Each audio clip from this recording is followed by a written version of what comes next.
आगे मोदी दीवार बन के खड़ा है।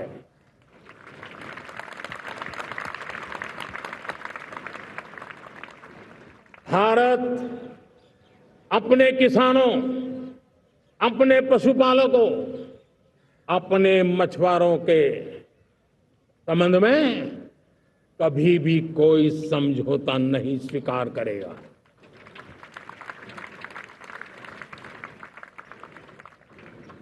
प्यारे देशवासियों, गरीबी क्या होती है मुझे किताबों में पढ़ना नहीं पड़ा है, मैं जानता हूं। सरकार में भी रहा हूं और इसलिए मेरी कोशिश रही है कि सरकार फाइलों में नहीं होनी चाहिए। सरकार देश के नागरिकों की लाइफ में होनी चाहिए। दलित हो, पीड़ित हो, शोषित हो, वंचित हो, उनके लिए सकारात्मक रूप से सरकारें प्रोएक्टिव हो, सरकारें प्रो पीपल हो। उस दिशा में हम निरंतर प्रयास कर रहे हैं। समाज के हर जरूरत व्यक्ति के लिए कुछ लोगों को लगता है कि सरकार की योजनाएं पहले भी आती थी। जी नहीं, हम सरकार की योजनाओं को जमीन पर उतार रहे हैं, सैचुरेशन पर बल देते हैं। और सामाजिक न्याय का अगर कोई सच्चा एजुकेशन है तो सैचुरेशन में है, जिसमें कोई हकदार छूटे नहीं, हकदार के घर तक सरकार जाए और उसे अपना हक की चीजें मिले, उसके लिए हम काम कर रहे हैं। जनधन अकाउंट जब खोले गए ना, वो सिर्फ बैंक का अकाउंट था ऐसा नहीं है, उसे एक स्वाभिमान मिला था कि बैंक के दरवाजे मेरे लिए भी खुलते हैं, मैं भी बैंक के दरवाजे में जाकर के टेबल पे हाथ रख करके बात कर सकता हूं। यह विश्वास हमने जगाया है। आयुष्मान भारत ने बीमारी को सहने की आदत से मुक्ति दिलाने का और उनको अच्छे स्वास्थ्य के लिए मदद करने का काम। और जब हम वरिष्ठ नागरिकों को 5 लाख रुपए से ज्यादा मदद कर करके उनके आरोग्य की चिंता करते हैं, आज पीएम आवास 4 करोड़ गरीबों को घर मिलना मतलब जिंदगी के नए सपने वहां सजते हैं। वो सिर्फ 4 दीवारें नहीं है दोस्तों। रेहड़ी पटरी वालों के लिए पीएम स्वनिधि योजना, जो कभी ब्याज के चक्कर में फंसा रहता था, आज पीएम स्वनिधि से रेहड़ी पटरी वाला भी, और आपने देखा वो यूपीआई से पैसे लेता है, यूपीआई से पैसे देता है। ये बदलाव आखिरी व्यक्ति तक चिंता, लोगों की लाइफ में सरकार होनी चाहिए। उसी के कारण ये जमीन से जुड़ी योजनाएं बनती हैं और जमीन से जुड़ी योजनाएं जमीन पर उतरती हैं और जमीन से उतरी हुई योजनाएं जीवन में बदलाव लाने का एक सशक्त माध्यम बन जाती हैं।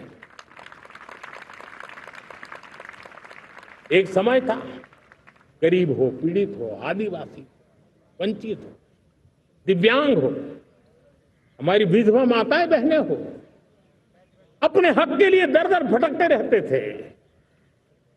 सरकारी दफ्तरों में चक्कर लगाते लगाते जिंदगी पूरी हो जाती। आज सरकार आपके दरवाजे पर आती है, सैचुरेशन के अप्रोच को लेकर के आती है। करोड़ों लाभार्थियों को सरकारी योजनाओं का लाभ मिल रहा है। डायरेक्ट बेनिफिट ट्रांसफर एक बहुत बड़ा क्रांतिकारी काम हुआ है। साथियों, गरीबी हटाओ के नारे देश ने बहुत सुने हैं, लाल किले से भी सुने, और देश सुन सुन करके थक गया था और देश ने मान लिया था कि गरीबी हट नहीं सकती है। लेकिन जब हम योजनाओं को गरीब के घर तक ले जाते हैं, विश्वास को गरीब के मन में हम पैदा करते हैं, तो मेरे देश के 25 करोड़ गरीब गरीबी को परास्त कर करके, गरीबी से बाहर निकल करके एक नया इतिहास बनाते हैं। आज 10 करोड़ गरीब और 10 वर्ष में 25 करोड़ से ज्यादा गरीब गरीबी को परास्त कर करके गरीबी से बाहर निकले हैं। और एक नियो मिडिल क्लास तैयार हुआ है। मेरे साथियों, ये नियो मिडिल क्लास और मिडिल क्लास एक ऐसी जुगलबंदी है जिसमें एस्पिरेशन भी है, एफर्ट भी है। वो देश को आगे बढ़ाने के लिए बहुत बड़ा सामर्थ्य बनने वाली है। मेरे प्यारे देशवासियों, बहुत ही निकट भविष्य में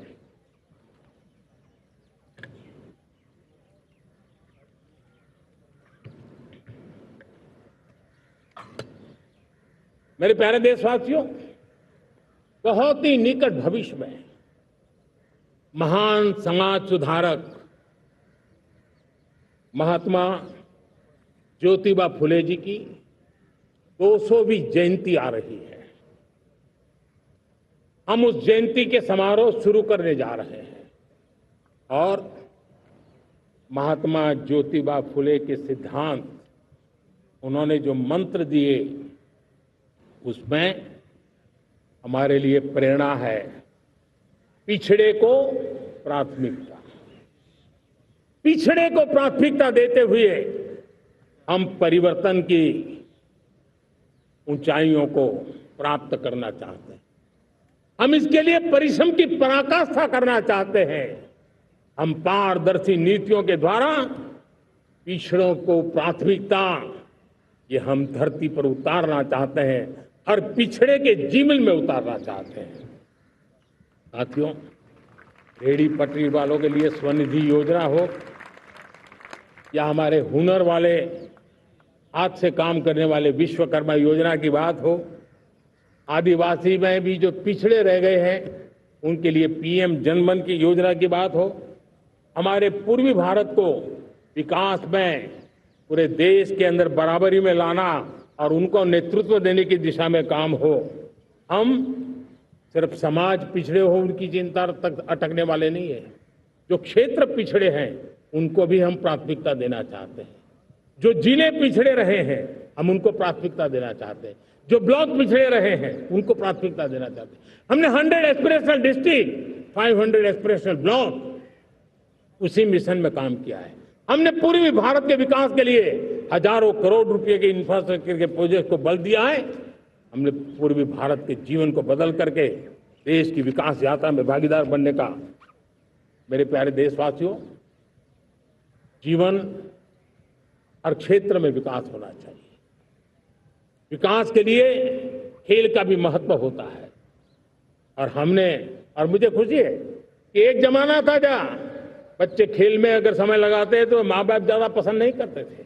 आज एकदम से उलट गया है। अगर बच्चे खेलकूद में आगे आते हैं, रुचि लेते हैं, तो माँ बाप गर्व से भर जाते हैं। मैं इसे एक शुभ संकेत मानता हूं।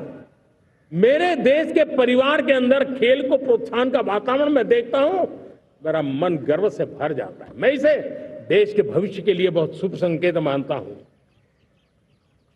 और साथियों, इस खेल को बढ़ावा देने के लिए हमने नेशनल स्पोर्ट्स पॉलिसी, कई दशकों के बाद हम देश में खेलो भारत नीति को लेकर के आए हैं ताकि एक खेल जगत का सर्वांगीण विकास का प्रयास हो। स्कूल से लेकर के ओलंपिक तक हम एक पूरा इकोसिस्टम डेवलप करना चाहते हैं। चाहे कोचिंग की व्यवस्था हो, फिटनेस की बात हो, खेल के मैदान हो, खेल की व्यवस्थाएं हो, खेल के लिए आवश्यक साधन हो, लघु उद्योगों को भी खेल के साधन बनाने में मदद करने की बात हो। यानी एक प्रकार से पूरा इकोसिस्टम हम दूर दराज के बच्चों तक पहुंचाना चाहते हैं। लेकिन साथियों, जब मैं फिटनेस की बात करता हूं, जब मैं खेलकूद की बात करता हूं, तब मैं एक